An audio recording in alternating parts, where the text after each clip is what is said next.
Oke, pertama-tama perkenalkan, nama saya Cecilia Rainer. Buat yang belum kenal, saya istri dari Bapak William dan ibu dari 2 orang anak, yaitu anak saya namanya Gabriel dan Sion, umur 14 tahun dan 10 tahun, saudara ya. Saya sama suami, kita dipercayakan untuk boleh take care, melayani anak-anak muda dan anak-anak sekolah minggu di bawah, saudara ya.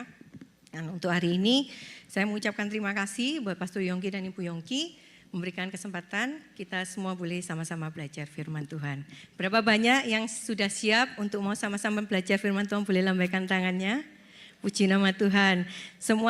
Kita semua siap untuk mendengar firman Tuhan, amin. Dan gak cuma untuk didengarkan, tapi terlebih kita praktekkan. Karena BMC New York adalah orang-orang yang bijaksana. Aku rasa BMC New York adalah orang-orang yang bijaksana. Puji nama Tuhan. Minggu lalu ya kita belajar bahwa orang yang bijaksana adalah orang yang mendengarkan firman Tuhan dan melakukannya. Puji nama Tuhan. Saudara, sharing hari ini kalau saya boleh kasih judul adalah menjadi dewasa di dalam Tuhan. Kenapa menjadi dewasa di dalam Tuhan itu sangat penting, saudara ya? Karena saudara, hanya orang dewasalah yang siap untuk menerima berkat Tuhan, saudara. Itu sudah menjadi rancangan Tuhan dan kehendak Tuhan. Bahwa kita semua enggak cuma jadi orang Kristen kanak-kanak, tapi Tuhan mau kita menjadi orang Kristen yang dewasa, saudara. Kenapa dewasa itu penting dan Tuhan mau? Karena orang dewasa itu adalah orang yang tahan uji. Tahan uji itu artinya apa? Kena masalah sedikit, enggak mudah menyerah, enggak mudah ngambek, enggak mudah baper gitu saudara ya. Sakit hati, kepahitan. Tapi orang yang dewasa itu apa? Dia itu tahan uji dan juga menjadi orang yang dapat dipercaya, saudara. Dapat dipercaya maksudnya gimana? Bisa diserai tugas-tugas penting, saudara. Dan juga orang yang dewasa itu adalah orang yang bertanggung jawab. Kalau dikasih suatu tugas, dia akan berani bertanggung jawab kalaupun dia membuat kesalahan. Dan juga yang ketiga, yang keempat, saudara, orang yang dewasa dia memiliki pengelolaan yang baik. Karena apa, saudara? Apa yang kita tidak bisa kelola, kita akan kehilangan. Kalau engkau nggak bisa mengelola waktumu dengan baik, you cannot manage your time, you will lose your time. Kalau kita nggak bisa mengelola keuangan kita dengan baik, kita akan kehilangan uang kita. Kalau kita nggak bisa mengelola keluarga kita dengan baik, kita akan kehilangan keluarga kita. Sebab itu adalah suatu kerinduan dan itu adalah perintah Tuhan bahwa kita semua harus jadi orang-orang yang dewasa, saudara ya. Kenapa? Karena itu tadi, saudara, Tuhan mau memberikan berkat-Nya yang besar hanya untuk orang-orang yang dewasa, saudara. Pertanyaan nih, kalau Bapak Ibu punya mobil, wah mobil yang mewah, yang bagus, saudara bangga. Berani gak mempercayakan kunci mobilnya sama anaknya yang masih kecil atau belum dewasa? Berapa yang berani? Gak ada yang berani, saudara. Kenapa? Karena tahu, saudara ya, ini belum bisa dipercaya. Nanti kalau kuncinya hilang gimana? Ya enggak? Kalau dirampok orang, dicolong orang gimana? Atau kalau mungkin yang teenager, saudara kalau tahu teenager sekarang kan badannya gede-gede, saudara ya. Anak saya aja 14 tahun saya ngomongnya udah begini, saudara ya. Udah jauh lebih besar dari saya. Udah gede badannya, saudara. Tapi kan dia karakternya belum dewasa. Apakah saya berani kasih kunci mobil? Buat kamu ya, simpen ya, kamu jagain. Jangan-jangan nanti main disetir, saudara. Wah, nanti malah kecelakaan atau melakukan hal-hal yang enggak baik. Sebab itu, saudara, kita aja manusia tahu akan hal itu, apalagi Tuhan. Sebab itu yuk sekarang kita mau sama-sama belajar jadi orang dewasa, amin. Berapa banyak yang mau jadi orang dewasa, boleh angkat tangannya. Puji nama Tuhan.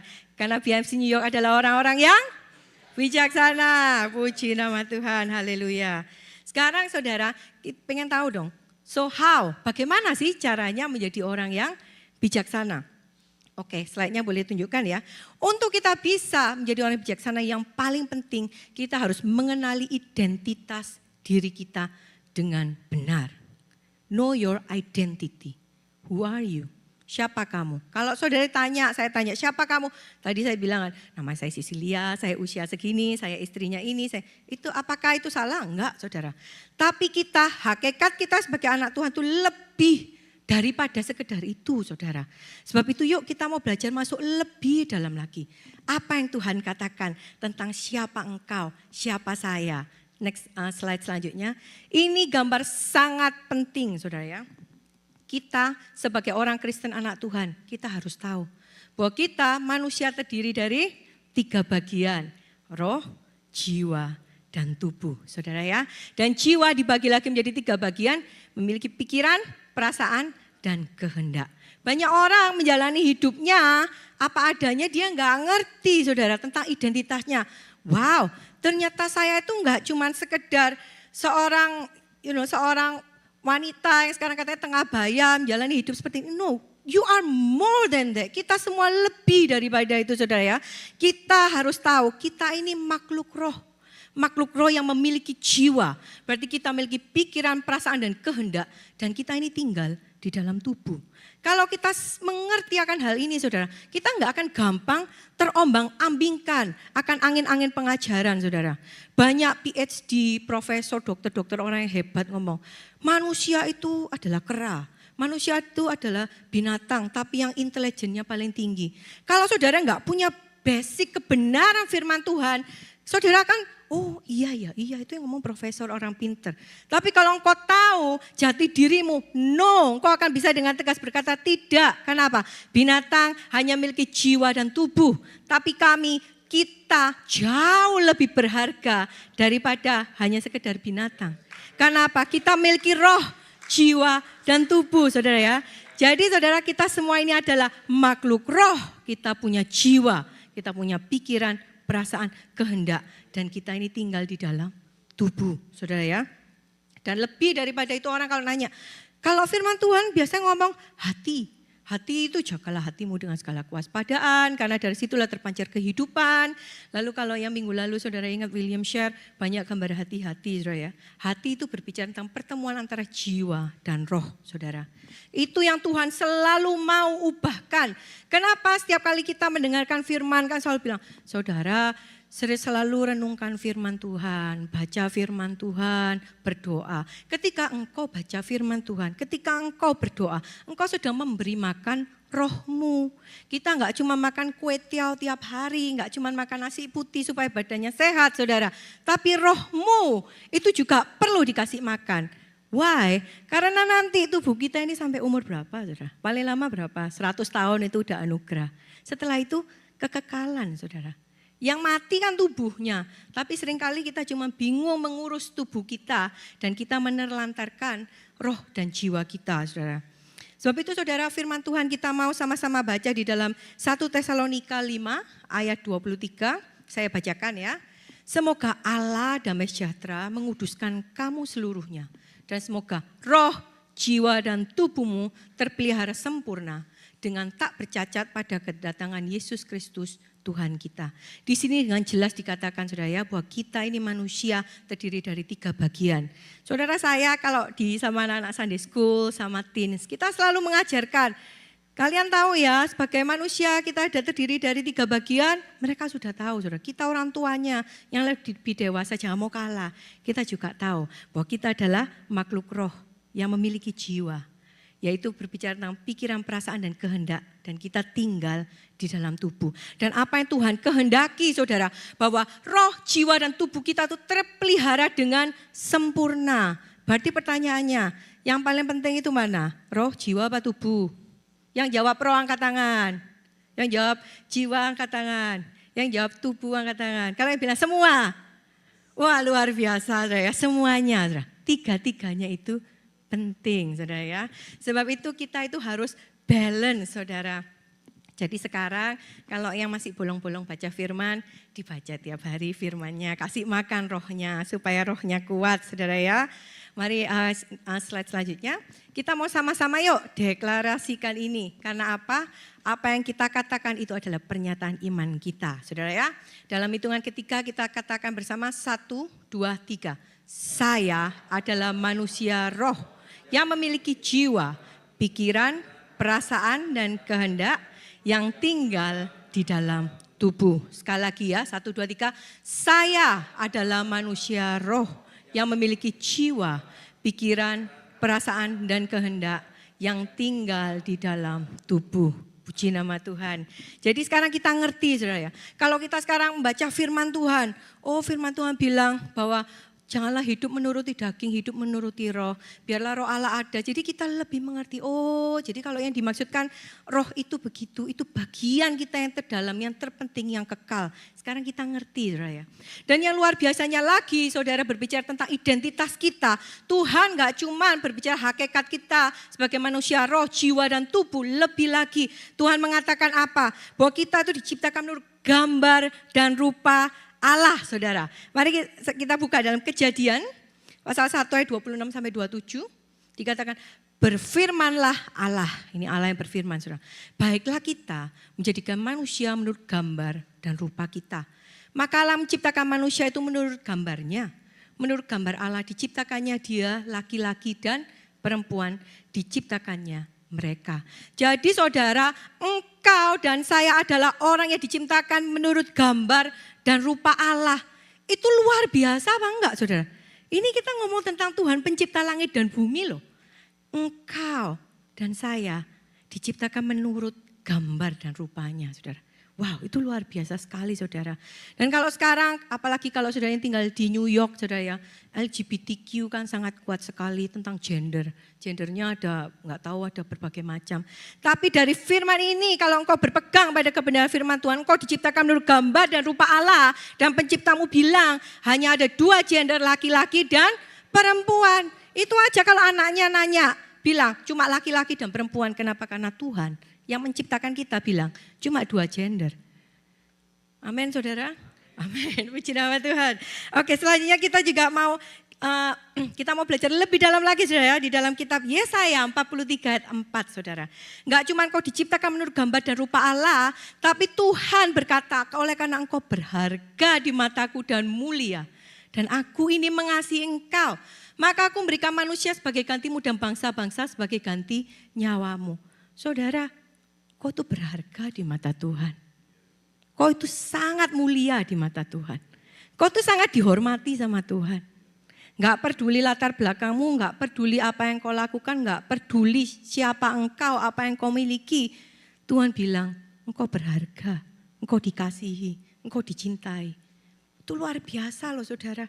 Seringkali kan kadang kita sebagai manusia, saudara ya, kita melihat keadaan diri kita, oh aku sudah tua, dulu mungkin cakep, sekarang sudah namanya umur, saudara ya.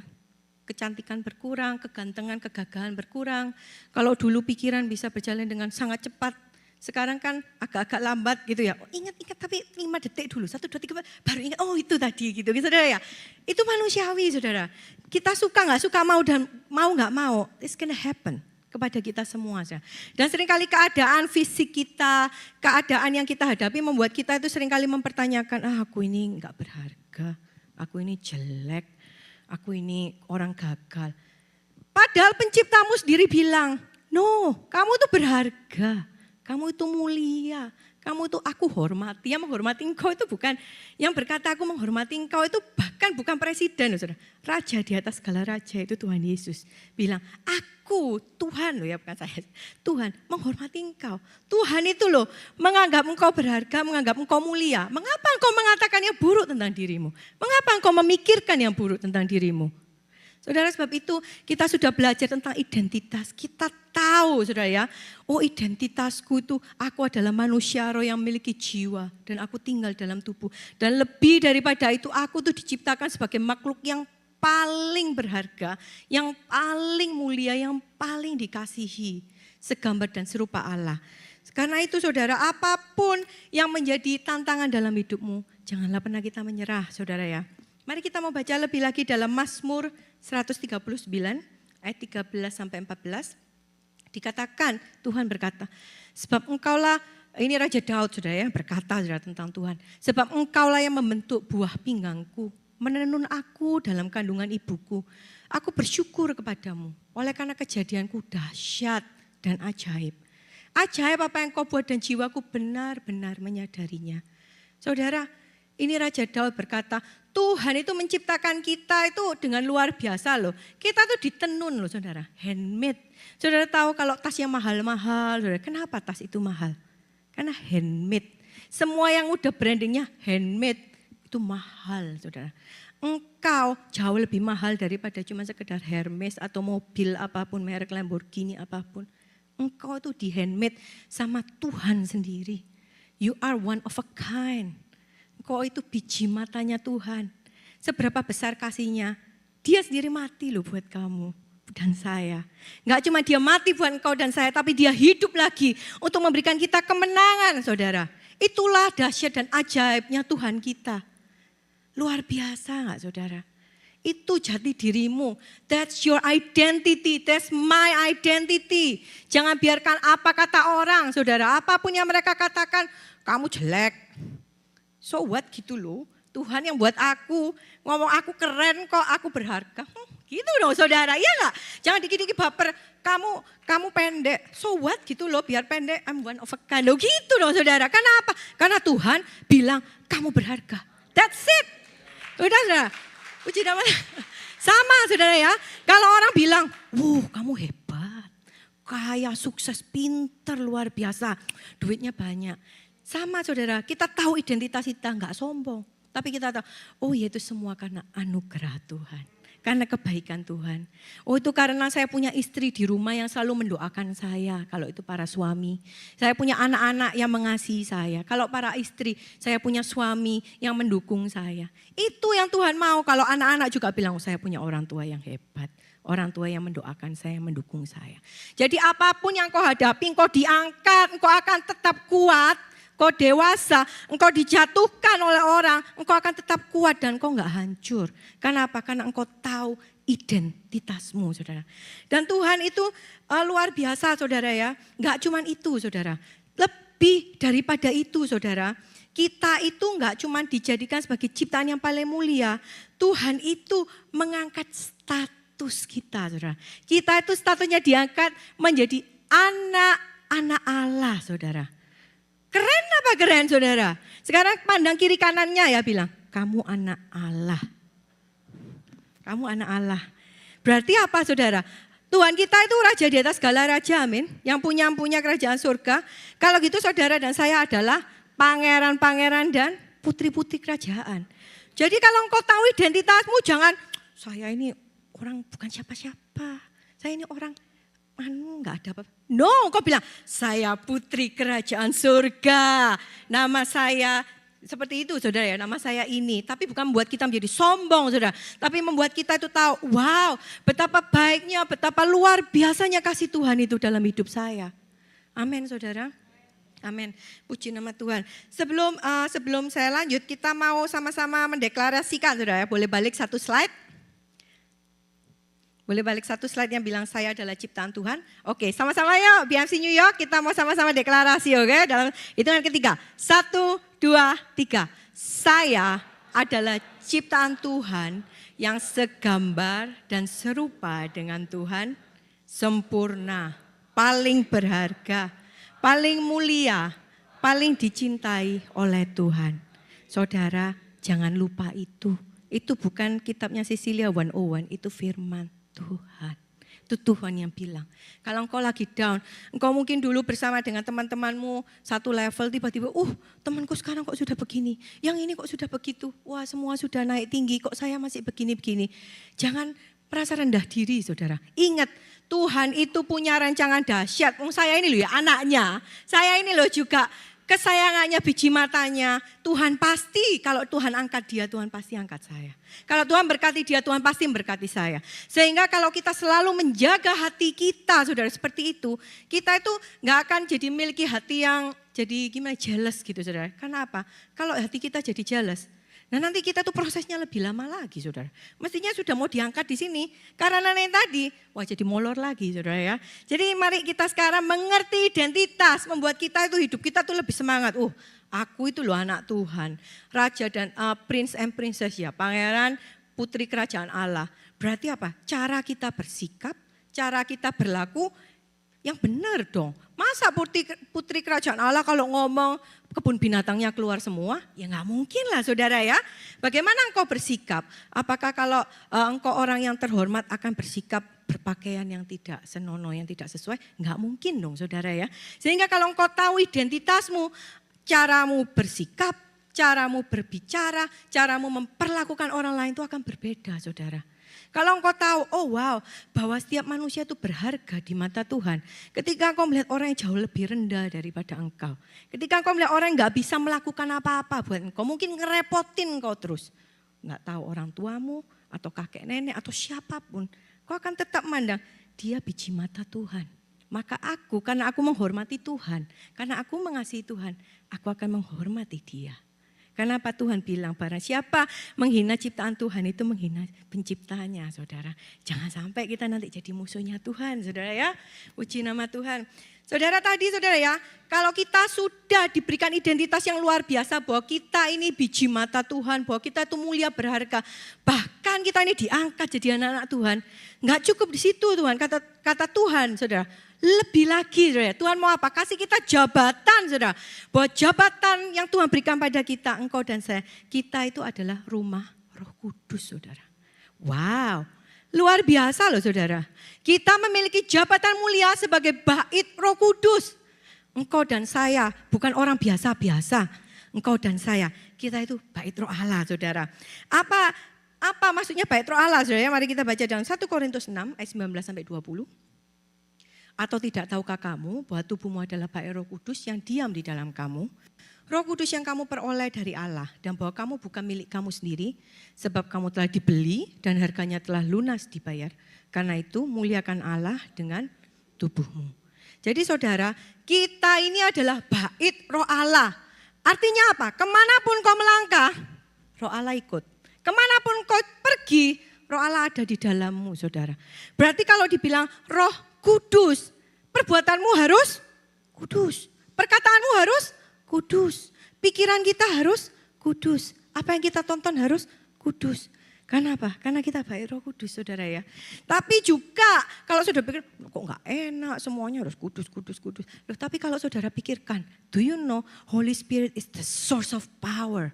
Roh Kudus itu source, sumber dari segalanya, saudara. Engkau perlu sukacita, gak usah bingung cari yang lain. Sukacita itu ada di dalammu. Dia itu sumber sukacita. Kau perlu kekuatan, gak usah cari yang lain. Kekuatan itu ada di dalammu. Roh Kudus itu sumber kekuatan. Kau perlu hikmat, kau perlu kreativitas. Engkau perlu hikmat untuk create wealth. Roh Kudus itu ada di dalam memberikan engkau hikmat. Tinggal bagaimana engkau menghormati Roh Kudus. Tinggal bagaimana kita mau hidup dipimpin oleh Roh Kudus. Mau menjadi orang-orang yang dewasa. Sehingga benar karya Roh Kudus itu benar-benar termanifestasi di dalam kehidupan kita, saudara. Luar biasa, saudara ya. Kalau saya membayangkan gitu, wah Tuhan, kau tuh sangat baik. Enggak cuma sangat, amat sangat baik. Pol jedok gitu, saudara. Kalau orang Surabaya bilang, baiknya luar biasa. Itu Tuhan kalau ngasih, saudara. Tuhan enggak cuma bilang, kamu berharga, kamu mulia. No, that's not enough. Tak angkat tuh jadi anak. Kalau kita itu anak, kita tuh dapat warisan, saudara. Apa yang menjadi warisannya Tuhan Yesus itu kita semua punya, saudara.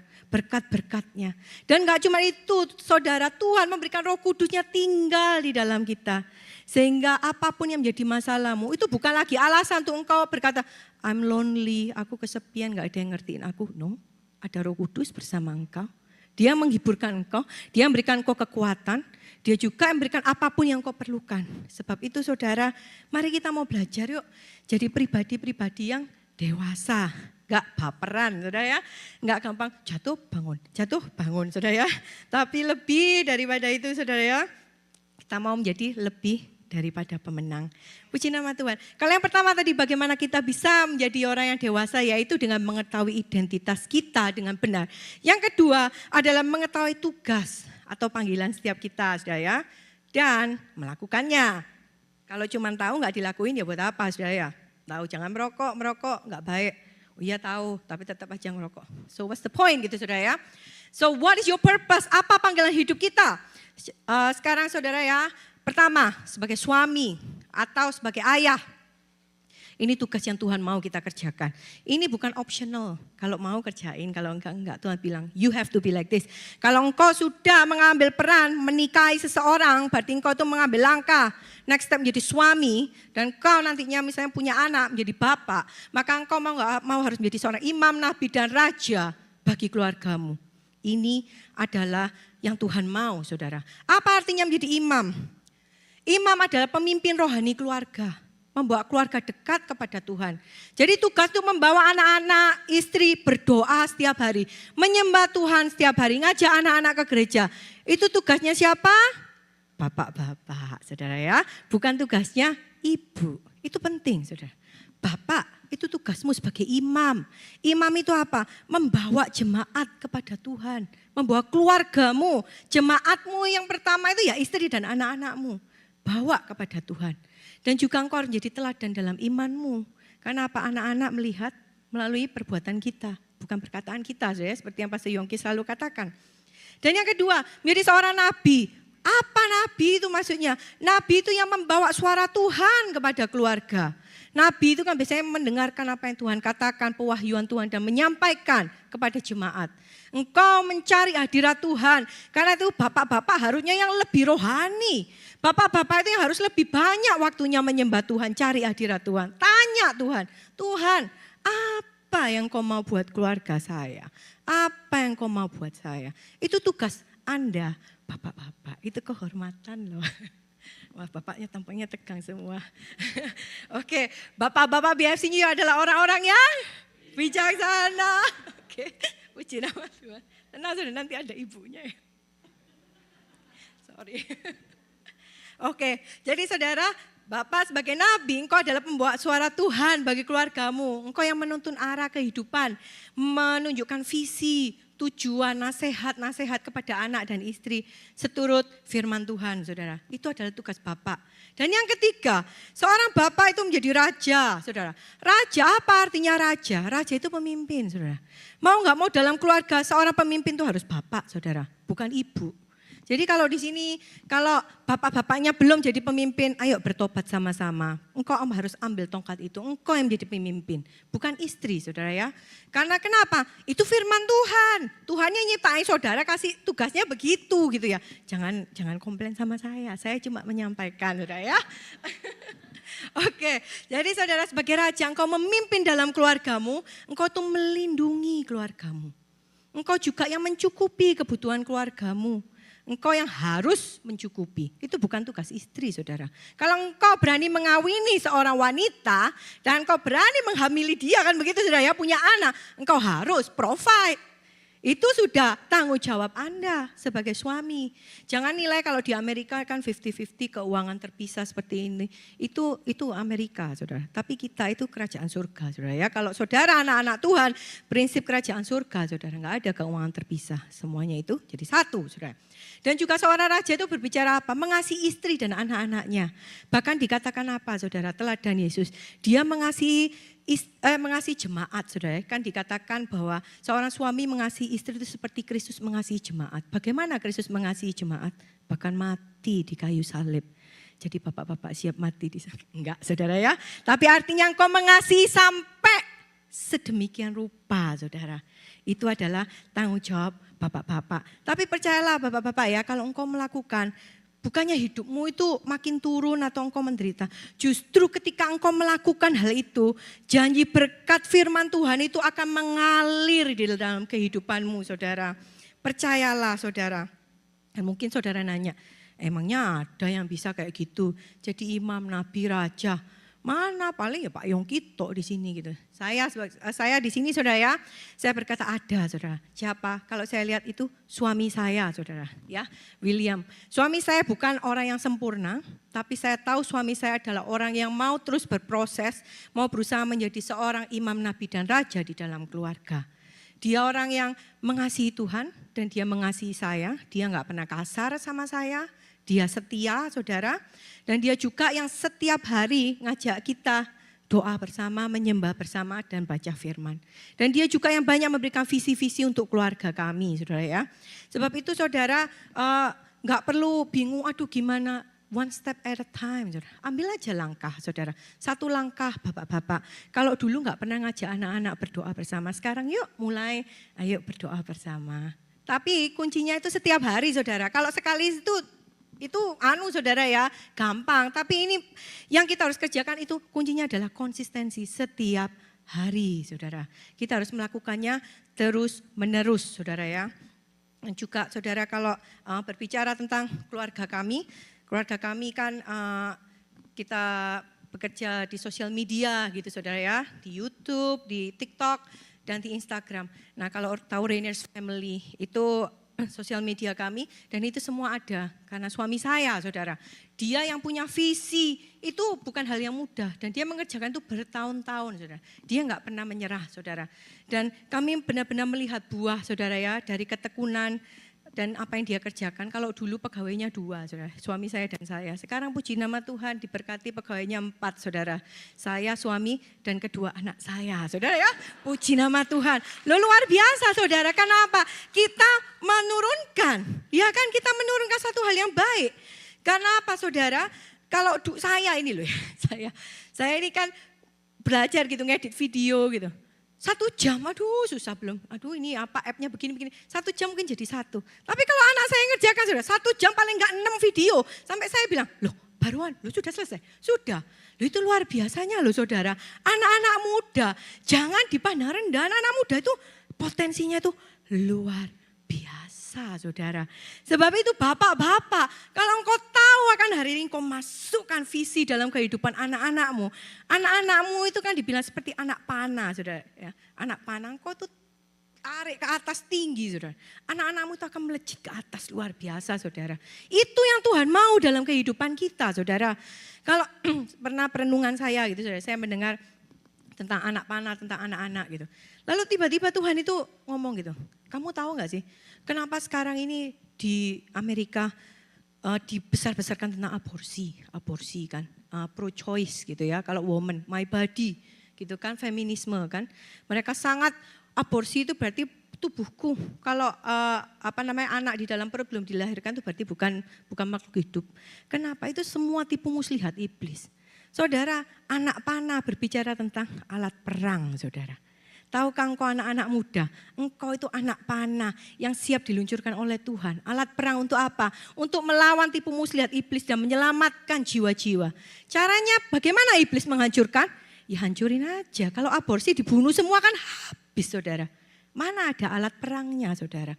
Sebab itu kita sebagai anak Tuhan kita harus wise. Jadi nanti kalau anak-anakmu engkau punya putri dan bertanya pro aborsi apa? Kau jelaskan, lu gak boleh. Firman Tuhan tuh gak pernah mensupport aborsi. Karena kamu harus tahu anak itu suatu investasi yang Tuhan letakkan luar biasa di dalam hidupmu. Anak panah, hai anak-anak muda yang ada, kalau ada anak-anak muda, engkau itu anak panah, Tuhan akan pakai dengan luar biasa saudara. Puji nama Tuhan. Mari sekarang setelah bapak-bapak, sekarang waktunya ibu-ibu. Oke, sekarang istri ya, istri atau ibu-ibu. Nextnya, jadi fungsi atau tugas dari seorang istri atau ibu, engkau menjadi penolong, pengelola, pengajar dan pengasuh anak. Oke, maksudnya penolong. Penolong, next slide. Penolong artinya engkau itu partner suami yang sepadan, saudara, selevel. Jadi bukan hamba. Kalau hamba atau sekretaris itu salah, saudara ya. Kita itu penolong itu satu level, saudara. Dan bagaimana kita bisa menjadi penolong suami? Kita itu harus tunduk dan hormat pada suami. Kalau engkau tunduk dan hormat pada suami, saudara ya, engkau itu memberikan pertolongan yang luar biasa loh buat suamimu. Sungguh saudara, yang dibutuhkan suami ketika dia udah capek kerja, itu ketika seorang istri welcome dengan kasih saudara ya, mempersiapkan apa yang diperlukan saudara, makanan dan menghargai dia terutama di depan anak. Itu tugas seorang istri saudara. Kalau dipikir kadang kok enak gitu ya saudara. Tapi itu firman Tuhan saudara. Percayalah ketika engkau mau membayar harganya saudara, engkau juga akan menikmati berkatnya saudara. Itu saya ingat Bu Yongki selalu bilang saudara ya. Apapun keadaanmu ibu-ibu gitu. Aduh suami saya kasar begini, bayar harga, sabar, didoakan. Nanti kamu yang akan memakan engkau yang akan memakan buahnya. Kalau saudara beli iPhone bayar uang 1.000, yang dapat handphonenya siapa? Masa tetangga? Enggak mungkin saudara ya, kita sendiri saudara ya. Siapa yang bayar harga dialah yang akan menerima. Jadi sama saudara ya, jangan dipikir bapak itu enak, bapak tugasnya paling berat. Kalau sampai keluarganya nanti binasa kesalahan, nanti di surga Tuhan tuh tanggung jawab sama bapaknya, hitung-hitungan saudara. Kalau kita mengasihi suami kita ayo jadi penolong yuk ibu-ibu. Kalau misalnya suaminya lupa sibuk kerja, lupa bersekutu, jangan langsung marah-marah. Ini enggak bersekutu, enggak, tapi kita dengan lemah lembut. Yang udah waktunya bersekutu loh, tuh anaknya enggak diajak. Kita ngingatin aja saudara. Nah nanti suaminya, oh iya ya, nanti suaminya kan yang raja nih yang maju. Ayo anak-anak sini kumpul doa bersama. Seperti itu saudara. Kenapa? Memang fungsinya begitu. Kalau mamanya yang teriak-teriak sampai 10 kali, ayo berdoa. Gak jalan-jalan saudara. Tapi kalau bapak yang ngomong satu kata jalan saudara. Kadang kalau dipikir gak fair. But that's what it is. Karena Tuhan memang sudah menciptakannya seperti itu saudara. Oke, lanjut saudara ya. Sebagai pengelola. Yang kedua, fungsi istri sebagai pengelola mengatur keuangan, kesehatan, makanan, kebersihan dalam rumah tangga. Jadi saudara kalau suami itu yang mempunyai visi tujuan yang besar. Kalau istri itu yang kecil-kecil ini loh pelaksanaannya. Tentang keuangan, mengatur kesehatan, makanan, kebersihan. Itu penting saudara. Dan juga istri itu tidak boros tapi bijak dalam mengatur keuangan saudara ya. Dan juga istri itu rajin. Rajin apa? Yang terutama rajin berdoa, saudara ya. Ayo istri-istri doain gak suaminya, anak-anaknya tiap hari, saudara ya. Itu penting saudara, doamu itu didengar oleh Tuhan. Oke next, selanjutnya. Sebagai pengasuh dan pengajar.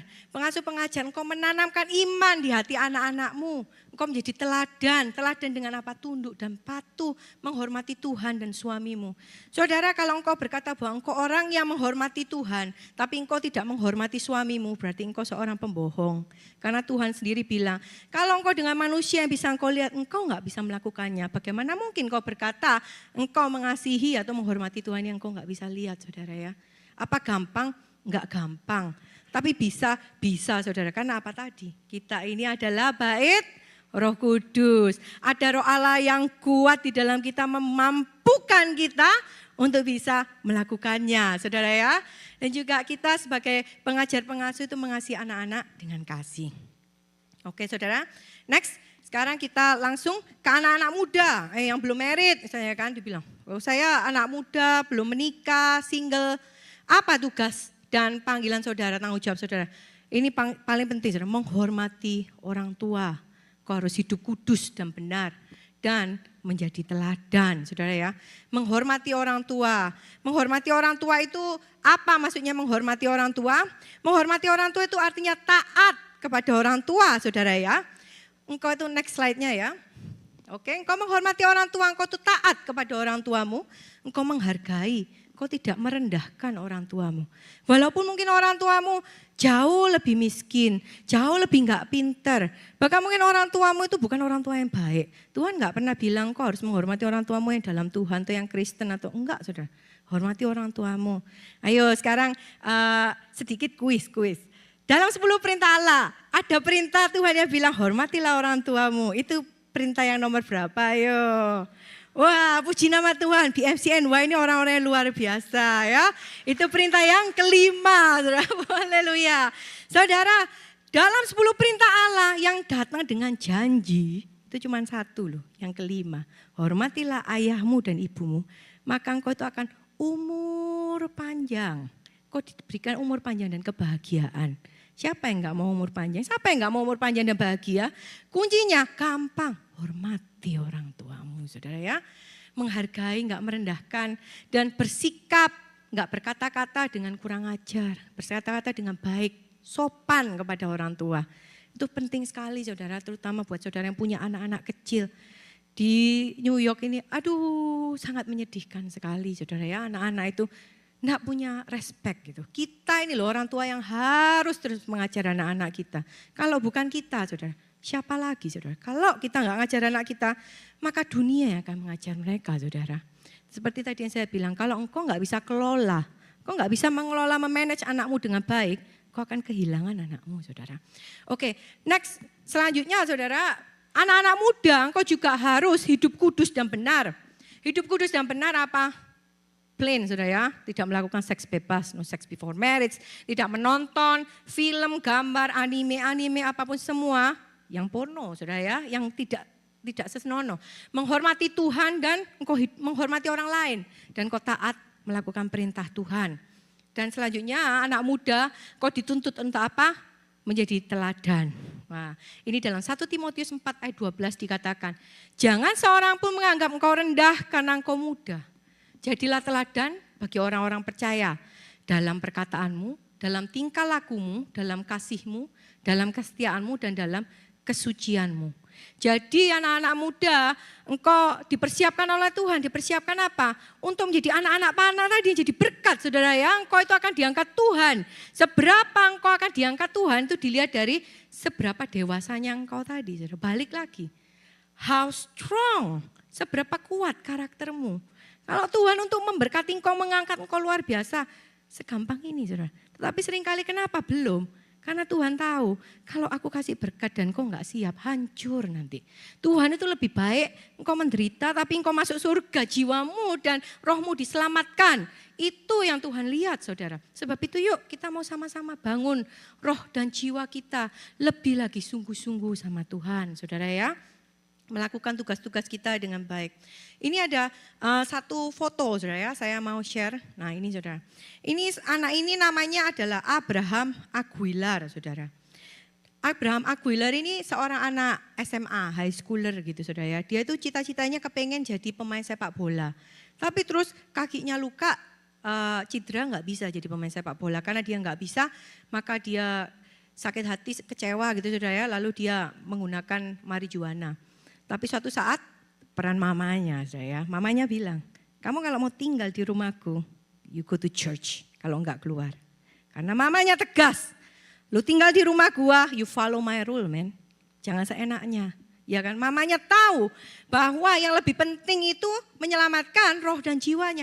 Maka dia ke gereja, lalu ke ibadah mendengarkan firman tentang neraka dan dia dijamah Tuhan di situ saudara.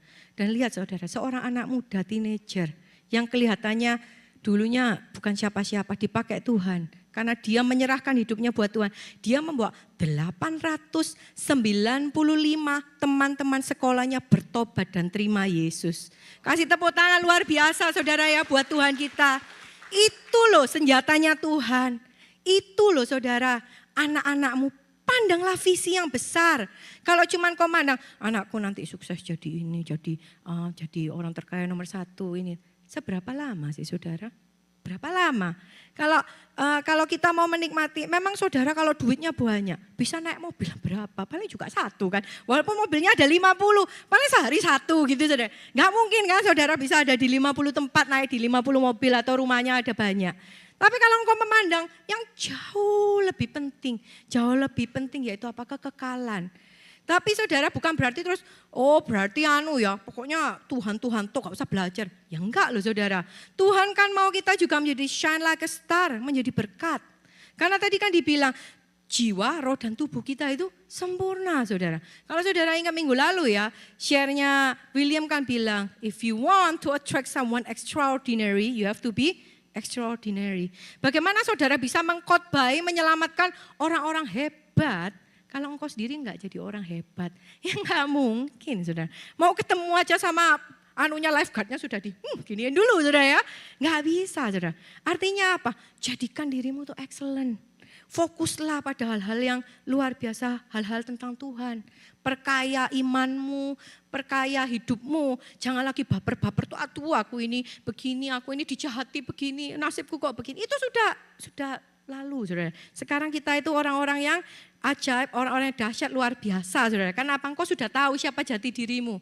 Oh wow, jadi enggak perlu lagi untuk ada orang untuk memberitahu engkau siapa engkau. Karena engkau sudah tahu. Oh ya, aku ini ciptaan Tuhan yang paling mulia, paling luar biasa. Aku ini anak-anaknya Tuhan, Prince and Princess of the Kingdom of God, saudara ya. Dan ada Roh Kudus yang luar biasa tinggal di dalam aku. Sehingga aku mampu melakukan semuanya. Saya undang tim musik boleh maju ke depan. Dan saudara, karena itu saudara, slide terakhir ya. Untuk kita bisa dewasa di dalam Tuhan. Tadi ada 2 hal saudara. Kita mengenali identitas kita dengan benar. Know your identity. Dan yang kedua, kita mengetahui tugas dan panggilan kita. Dan lebih daripada itu, yuk dilakukan ya. Ayo bapak-bapak, kita mau melakukan ya. Jadi imam, nabi dan raja buat keluargamu. Ayo ibu-ibu, dilakukan yuk. Menjadi penolong, menjadi pengelola, menjadi pembimbing, pendidik buat keluarga dan anak-anakmu. Ayo yang anak-anak muda ya, dilakukan ya. Kita semuanya itu mau hidup kudus, hidup benar, jadi teladan dan terlebih menghormati orang tua. Percayalah ketika engkau melakukan kebenaran firman Tuhan, Tuhan itu enggak tinggal diam saudara. Tuhan itu kalau memberkati Luar biasa, saudara. Sehingga apa yang nggak pernah engkau dengar, nggak pernah engkau lihat, bahkan nggak pernah timbul dalam hatimu, itu yang Tuhan akan kerjakan dalam kehidupan kita. Amin. Oke, saya akan menutup ini dengan satu foto, saudara ya. Foto ya.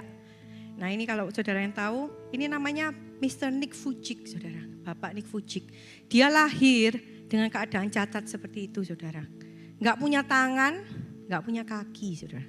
Kalau orang bilang apa? Wah, madesu, bener nggak? Masa depan suram. Apa yang dia bisa banggakan, saudara? Nggak ada tangan loh, nggak ada kaki loh. Tapi tahukah saudara, seorang Nick Vujicic, ketika dia tahu identitasnya dia dengan benar. Walaupun aku cacat kayak gini, tapi aku ini anaknya raja di atas segala raja. Bahwa aku ini ciptaan Tuhan yang berharga, mulia, dan sangat dikasih oleh Tuhan. Ketika dia membiarkan dan mengizinkan Tuhan untuk mentransformasi hidupnya, saudara. Dia dipakai Tuhan dengan luar biasa. Dia sekarang menjadi pembicara yang luar biasa, saudara, memberkati bangsa-bangsa. Dia membawa begitu banyak orang untuk dimenangkan buat kerajaan surga. Kehidupannya baik. Dan lebih daripada itu, bagaimana sendiri dengan keperluan dan kebutuhan Nick? Apakah Tuhan membiarkan dia begitu saja? No, saudara. Next selanjutnya. Yes, itu istrinya, saudara. Cantik, saudara ya. Sempurna. Anaknya 4, saudara. Ganteng-ganteng, cantik-cantik. Itu Tuhan. Itu Tuhan yang kita sembah, namanya Tuhan Yesus. Kalau Tuhan bisa menolong orang yang kelihatannya Nick Vujicic, saya percaya keadaan Bapak Ibu Saudara sama Nick Vujicic jauh lebih baik daripada dia. Saudara. Kalau Tuhan aja bisa memakai, memberkati Nick Vujicic dengan luar biasa, Tuhan juga bisa memakai engkau dan saya dengan lebih dahsyat dan luar biasa. Sekarang pertanyaannya, engkau mau atau enggak? Yuk kita mau jadi dewasa di dalam Tuhan. Mari sekarang tundukkan kepala, saudara, merenung sebentar. Apa yang saat ini sedang kau hadapi? Mungkin kau merasa, Tuhan, saya ini sudah tua, gak bisa berbuat apa-apa. Saya ini, kurang itu. Tapi saudara, jangan melihat kepada kekuranganmu. Jangan kau melihat kepada masalahmu, lihatlah kepada Tuhanmu yang besar. Dan buat Tuhan, kau tuh sangat berharga. Buat Tuhan, kau tuh sangat dikasihi. Bahkan dia memberikan hidupnya bagi engkau. Haleluya Yesus. Hidupmu berharga bagi Allah. Tiada yang tak berkenan di hadapannya. Dia ciptakan kau seturut gambarnya. Sungguh terlalu indah kau bagi dia. Dia berikan kasih-Nya bagi kita. Dia telah relakan segala-galanya.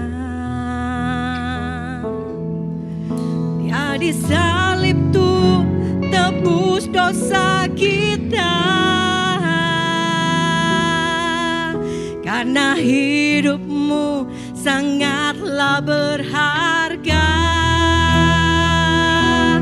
Bulu yang terkulai takkan dipatahkannya. Dia akan jadikan indah, sungguh lebih berharga. Sumbu yang telah pudar takkan dipadamkannya. Dia akan jadikan terang untuk kemuliaan-Nya. Ganti, katakan, hidupku berharga bagi Allah. Ganti. Hidupku berharga bagi Allah. Tiada yang tak berkenan di hadapannya. Dia ciptakanku, Dia ciptakanku seturut gambarnya.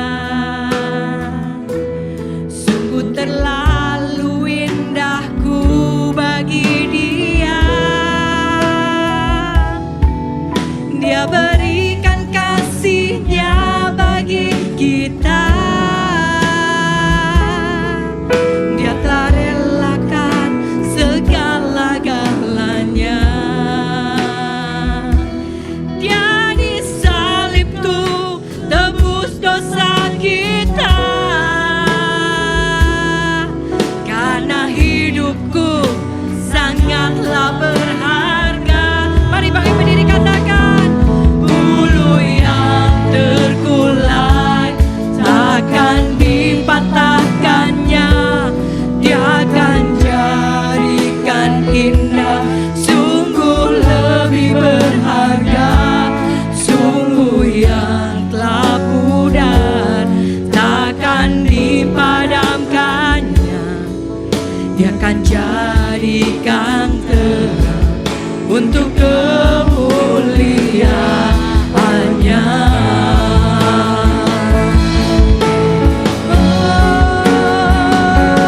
Bulu yang terkulai takkan dipatahkannya. Dia akan jadikan indah, sungguh lebih berharga. Sungguh yang telah pudar takkan dipadamkannya.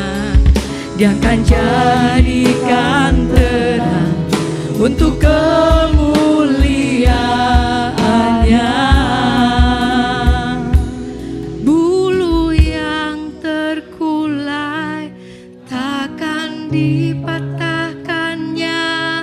Dia akan jadikan indah, sungguh lebih berharga.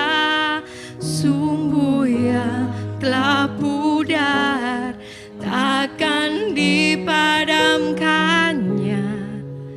Dia akan jadikan terang untuk kemuliaannya.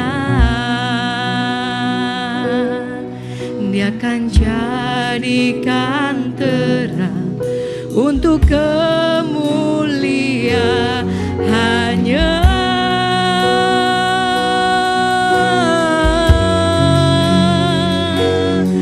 Mari angkat suaramu, sembah Tuhan. Terima kasih. Ku bersyukur Tuhan. Haleluya.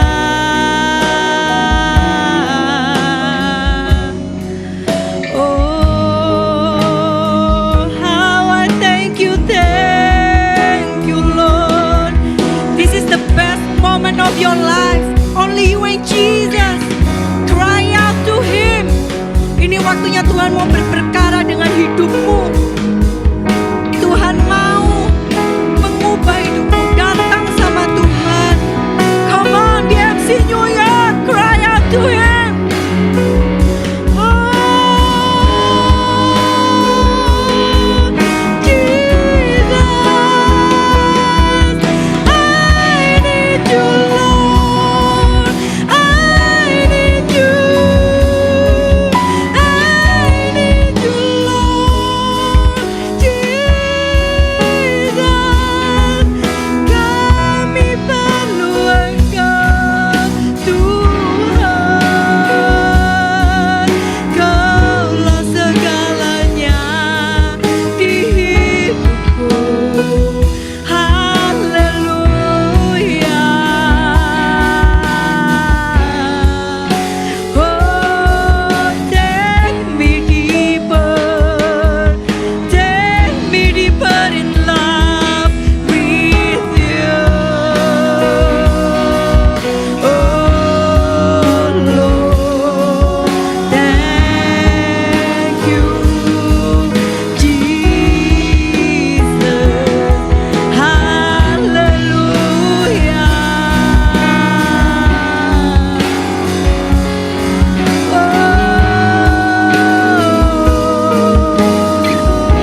naikkan syukurmu saudara.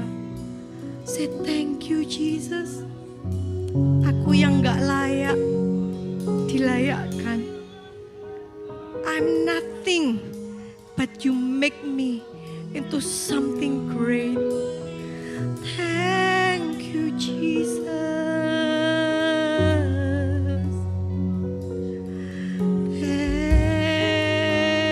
Thank you Lord. How I love you. How I love you Lord. Terima kasih oh Tuhan. Engkau ajaib, Engkau hebat, Engkau luar biasa, Yesus. Take me deeper, deeper in love with you.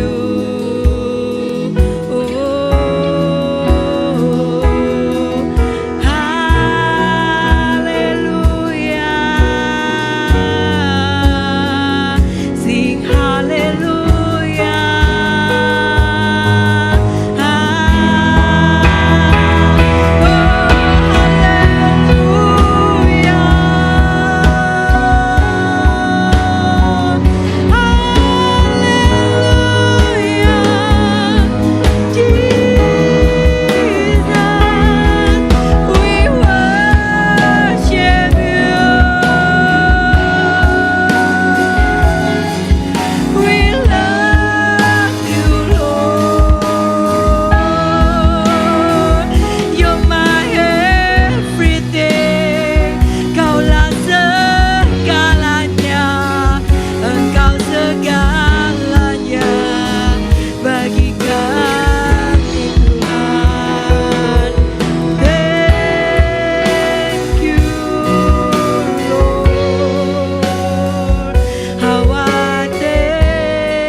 Terima kasih Tuhan.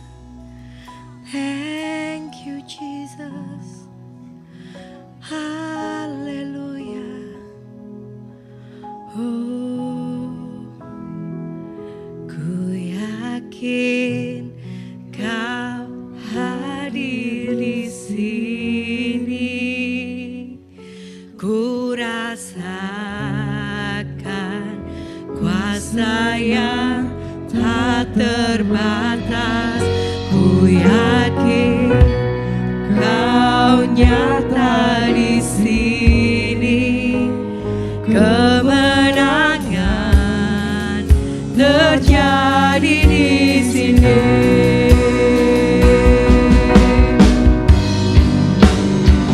Ku yakin Kau hadir di sini. Ku rasakan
rasakan kuasa yang tak terbatas. Ku yakin Kau nyata di sini. Kemenangan terjadi di sini. Kesembuhan terjadi di sini. Pemulihan